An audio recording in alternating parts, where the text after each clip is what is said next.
Question suivante. Député de la marque Frontenac-Kingston. Merci Monsieur le Président. Ma question est pour le Premier ministre. Hier, ma question complémentaire demandait au gouvernement si la population d'Ontario devait se préparer à des camps d'internement.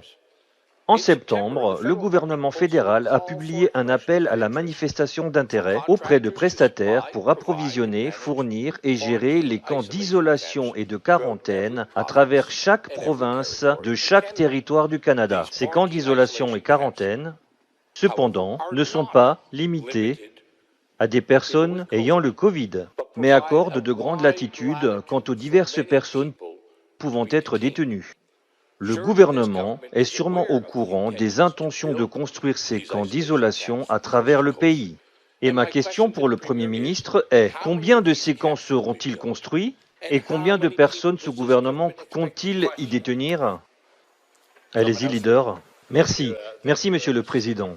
Il est vrai que lorsque les gens quittent le pays et qu'ils y reviennent, la province suggère, et le gouvernement fédéral, en coopération avec le gouvernement fédé, le gouvernement nous suggère que les gens s'isolent d'eux-mêmes, ce qui a été fait avec beaucoup de succès, pas seulement ici en Ontario, mais partout au Canada. Et nous redoublons d'efforts pour que les gens d'Ontario restent en sécurité, Monsieur le Président. Donc si le député fait allusion au fait qu'une des politiques de santé publique est que lorsque vous revenez d'une juridiction extérieure à la province d'Ontario ou d'un autre pays, vous vous isolez vous-même pour 2 semaines. Je dirais que ça a été une bonne politique qui a fonctionné en fait. Ce Parlement fait de même depuis sa réouverture. Nos groupes de travail s'assurent que l'Assemblée législative est en mesure d'être opérationnelle. C'est pourquoi nous avons 2 groupes de travail distincts, Monsieur le Président, en coopération avec le chef de l'opposition. C'est pourquoi tous les députés indépendants sont exclus de ce groupe de travail, parce que nous voulons qu'ils puissent participer au débat. Ainsi, nous continuerons à faire tout ce qui est en notre pouvoir pour assurer le fonctionnement du Parlement et de la sécurité de la population en Ontario et au Canada.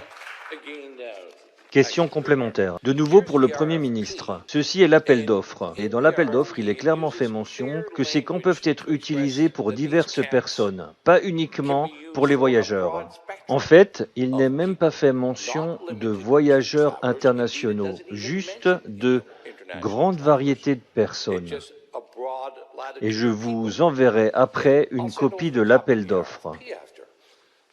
Donc, votre gouvernement doit être en négociation et conscient de projets d'éventuelle détention et isolement de citoyens et résidents de notre pays et de notre province. Donc, Président, à l'attention du Premier ministre, où ces camps seront-ils construits? Combien de personnes y seront-elles détenues? Et pour quelles raisons? Pour quelles raisons les gens peuvent-ils être gardés dans ces camps d'isolement? Et j'aimerais que le Premier ministre assure à la population de l'Ontario que, députés, asseyez-vous.